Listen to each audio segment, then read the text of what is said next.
આજે આપણે ધોરણ 12 આંકડાશાસ્ત્ર વિષયના પહેલું જ ચેપ્ટર છે જે સૂચકાંક આપણને આપેલું છે તેનો 1.1નો દાખલા જોવાના છે. શરૂઆત કરીએ આપણે દાખલા નંબર 1થી. રકમ વાંચીશું પેજ નંબર 15 ચોપડીના. દાખલા નંબર 1. એક શહેરના કારખાનામાં કુલ કામ કરતા કામદારોના જૂથનો વર્ષ 2008 થી 2015 દરમિયાન દૈનિક સરેરાશ વેતન અંગેની માહિતી નીચે મુજબ આપણને આપી છે, જેમાં આપણને ત્રણ કન્ડિશન આપી છે. પહેલી રીત આપી છે આપણને અચલ આધારની રીત, જેમાં આધાર વર્ષ 2008 લેવાનું છે.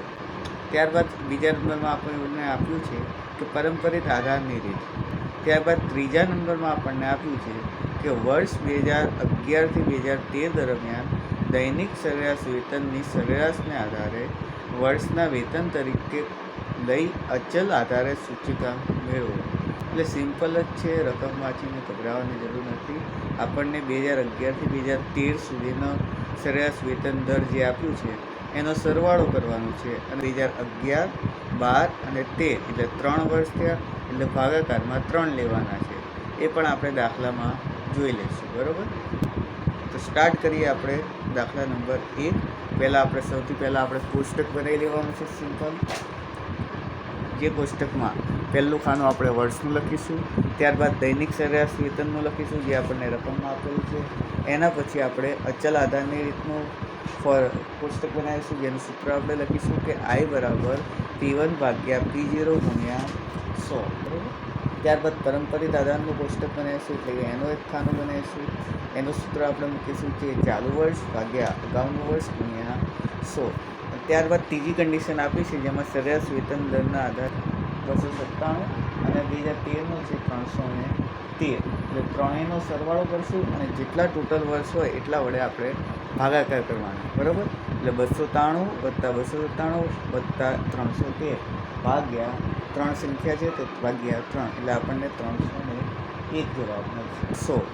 એ જ સૂત્ર જે આપણે આગળ લખ્યું એ જ અચલ આધાર સૂચકાંક I બરાબર P1 ભાગ્યા P0 ગુણ્યા 100, બરાબર. આ વ્યવસ્થિત તમારે લખવાનું છે, મારે જગ્યા નથી એટલે મેં આ રીતે લખ્યું છે, પણ તમારે વ્યવસ્થિત લખવાનું.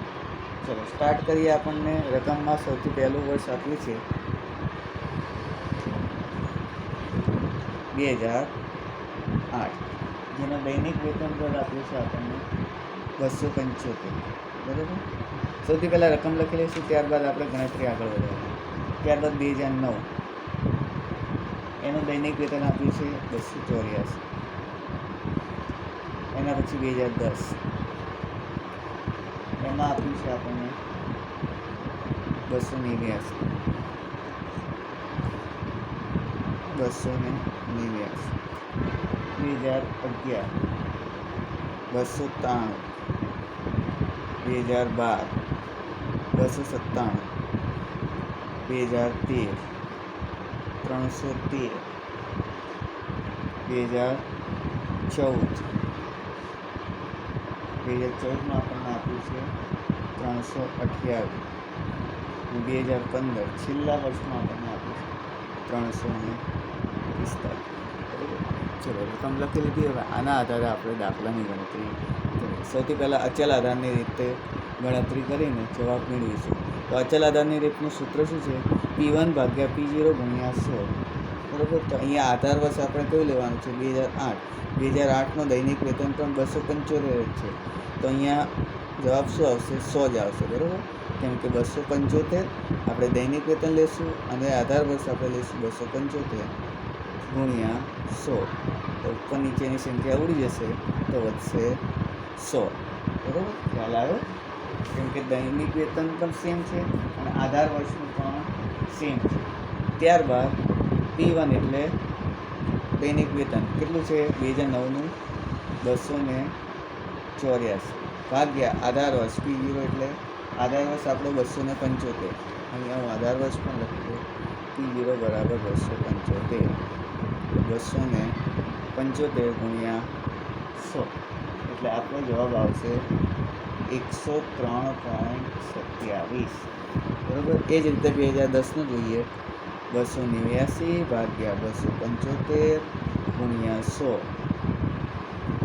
289 ભાગ્યા 275 ગુણ્યા 100 એટલે 105.09 જવાબ આવશે. ત્યારબાદ 2011નું P1 આપણને છે 293 ભાગ્યા P0 છે 275 ગુણ્યા 100 તો 2011નું આપણને મળશે 106.55. બરાબર. ત્યારબાદ આગળ વધીએ. 2012 P0 છે 297 ભાગ્યા P1 છે 297, P0 છે 275 ગુણ્યા 100 તો આપણને જવાબ મળશે 108. 2013માં જોઈ લઈએ. P1 છે આપણી પાસે 313 ભાગ્યા P0 છે 275 ગુણ્યા 100 તો એનો જવાબ આપણને મળશે 113.82. બરાબર. 2014માં પણ એ જ રીતે 328 ભાગ્યા P0 આપણી પાસે છે 275 ગુણ્યા 100 એટલે જવાબ આવશે 119.27. ચલો છેલ્લું વર્ષ આપણે જોઈ લઈએ. શું છે છેલ્લું વર્ષ? 345 ભાગ્યા આધાર વર્ષ 275 ગુણ્યા 100. દરેક છેદમાં આધાર વર્ષ આવશે. બરાબર. એટલે કે P0 આધાર વર્ષ આપ્યો છે 2008, જેનો સરેરાશ વેતન દર છે 275. તો જવાબ આવશે 125.45. બરાબર. સિમ્પલ છે દાખલો. રોકડા આપણને માર્ક મળી જાય એ રીતનો દાખલો છે, કંઈ છે નહીં દાખલામાં. બરાબર. અને આધાર વર્ષ અને પરંપરિત તો એકદમ સહેલામાં સહેલી રીત છે. બરાબર. ખ્યાલ આવ્યો આધાર વર્ષની રીતમાં. હવે આપણે વધીએ પરંપરિત આધારની રીતમાં. બરાબર. એનું સૂત્ર શું છે? I બરાબર ચાલુ વર્ષ ભાગ્યા અગાઉનું વર્ષ ગુણ્યા 100. એટલે અહીંયા ચાલુ વર્ષ છે આપણું 2008નું 275 ભાગ્યા અગાઉનું વર્ષ આપણને આપ્યું નથી એટલે 275 જ આપણે લઈશું ગુણ્યા 100. એટલે આનો પણ આન્સર 100 જ આવશે. બરાબર. અગાઉનું વર્ષ એટલે 2007, પણ 2007 તો આપણને આપેલું છે નહીં, તો આપણે એની એ જ રકમ લઈશું. બરાબર. ધારવાની રકમ 100 જ આન્સર આવશે. ત્યારબાદ 2009માં આ સૂત્ર પ્રમાણે ચાલુ વર્ષ આપણું છે 284 ભાગ્યા, હવે અહીંયા અગાઉનું વર્ષ હતું. આ અચલ આધારની રીતમાં શું હતું? આપણને આધાર વર્ષ એટલે કે છેદમાં દરેક સંખ્યા એકની એક જ લેતા હતા. 275, 275, 275, 275. પણ અહીંયા ફોર્મ્યુલા બદલાય છે એટલે આ ખાસ યાદ રાખવાનું. અગાઉનું વર્ષ એટલે આની પહેલાંનું વર્ષ જે હોય એ આ રકમ અહીંયા લખવાની. એટલે 284 આપણે ચાલુ વર્ષ થશે અને અગાઉનું વર્ષ થશે 2008, એટલે તેનું વેતન દર થશે 275 ગુણ્યા 100. બરાબર. એનો પણ આન્સર આપણને આવશે 103.27. બરાબર. કેમ કે આધાર વર્ષમાં પણ એ હતું અને આમાં પણ એ હતું. ત્યારબાદ 2010માં ચાલુ વર્ષ આપણી પાસે છે 289 ભાગ્યા, અહીંયા આધાર વર્ષ કયું બનશે? 275 નહીં બન્યા. આની ઉપરનું આધાર વર્ષ એટલે 2010ની ઉપરનું 2010ની ઉપરનું અગાઉનું વર્ષ કયું છે? 2009. 2009નું રકમ શું છે? 284. તો છેદમાં આપણે 284 લેવાનું. બરાબર. ખ્યાલ આવ્યો? છેદમાં ઉપરની રકમ લેવાની. એટલું સિમ્પલ યાદ રાખવાનું, બીજું કંઈ યાદ રાખવાની જરૂર નથી. અગાઉના વર્ષની રકમ ગુણ્યા 100. જવાબ આપણને મળશે 101.75. બરાબર. ત્યારબાદ ચાલુ વર્ષ છે 293 ભાગ્યા અગાઉનું વર્ષની રકમ છે 289 ગુણ્યા 100. એટલે આપણને આન્સર મળશે 101.38. બરાબર. 101.38. ત્યારબાદ 2012નું જોઈ લઈએ. ચાલુ વર્ષની રકમ છે 297, અગાઉના વર્ષની રકમ છે 293 ગુણ્યા 100. આનું ટોટલ કરી લઈએ તો આનો આન્સર આવશે 2012માં 101.37. 2013નું ચાલુ વર્ષ છે આપણી પાસે 313 અને અગાઉનું વર્ષ એટલે ઉપરનું 297 ગુણ્યા 100. આનો આન્સર આપણને મળશે 105.39. બરાબર. ત્યારબાદ 2014નું ચાલુ વર્ષ છે 328 ભાગ્યા અગાઉનું વર્ષ 313 ગુણ્યા 100. આન્સર આપણને મળશે 104.79. 104.79. 2015નું ચાલુ વર્ષ છે 345 ભાગ્યા અગાઉનું વર્ષ છે 328 ગુણ્યા 100. એનો આન્સર આપણને મળશે 105.18. બરાબર. સિમ્પલ પારંપરિક આધારની રીત પણ એકદમ સિમ્પલ છે. ખાલી ફોર્મ્યુલા આપણે આ યાદ રાખવાનું છે કે આમાં આપણે આધાર વર્ષ લેતા હતા એટલે P0 છેદમાં દરેક રકમ સેમ આવતી હતી, જ્યારે પારંપરિકમાં આપણે અગાઉનું જોવાનું. બરાબર. ત્યારબાદ સરેરાશ વેતન દરને આધારે આપણે ગણતરી કરીએ. સરેરાશ વેતન દરને આધારે આપણે રકમ કેટલી મળી? P0 આપણને મળ્યા 301. બરાબર. એટલે P0 આપણે છેદમાં 301 જ મૂકીશું. P0 બરાબર 301. આખી ગણતરીમાં જ્યાં જ્યાં છેદમાં આપણે રકમ મૂકીશું ત્યાં આપણે 301 મૂકીશું. એટલે અચલ આધારની રીત આપણે જે રીતે કરીને એ જ રીતે એમાં આપણને આધાર વર્ષ કહી દીધા હતા, પણ આમાં આપણને આધાર વર્ષ ગોતવાનું કીધું હતું. એના પછી આપણે સૂચકાંક મેળવવાનું છે.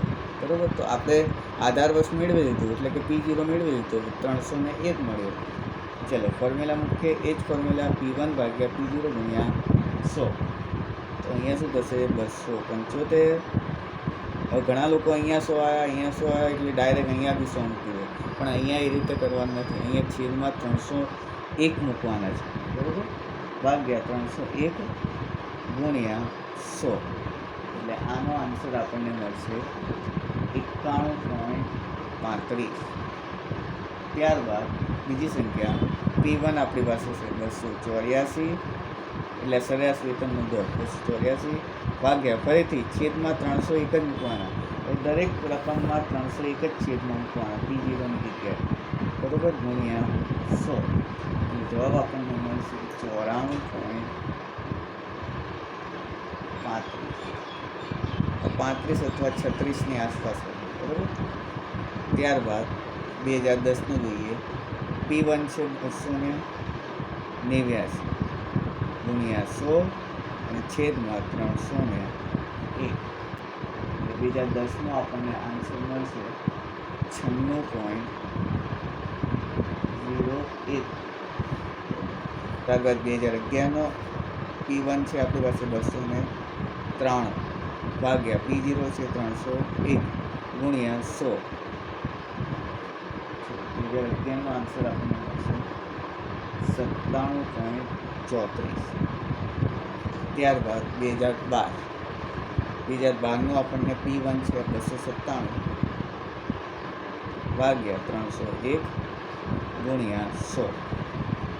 297 ભાગ્યા 301 ગુણ્યા 100. તો જવાબ આપણને મળશે 98.67. ત્યારબાદ 2013નું જોઈએ એટલે 313 ભાગ્યા 301 ગુણ્યા 100. 313 ભાગ્યા 301 ગુણ્યા 100. એટલે આનો આન્સર મળશે 301.99. ત્યારબાદ 2014 P1 છે આપણી પાસે 328 ભાગ્યા P0 છે 301 ગુણ્યા 100. એટલે આન્સર આપણને મળશે 108.97. ત્યારબાદ 2015 P1 છે આપણી પાસે 345 ભાગ્યા P0 આપણી પાસે છે 301 ગુણ્યા 100. આન્સર આપણને મળશે 114.62 આસપાસ. 114.62. ખ્યાલ આવ્યો? એકદમ ઇઝી છે, પૂરેપૂરા માર્ક મળી જાય એવું છે. બરાબર. જનરલ ઓપ્શન સાથે લગભગ 16 માર્કનું આ ચેપ્ટર પૂછાવાનું છે. જો વિડીયો ગમ્યો હોય તો લાઈક કરો, શેર કરો તમારા મિત્રો સાથે. દાખલા નંબર 2 નેક્સ્ટ વિડીયોમાં જોવા મળશે.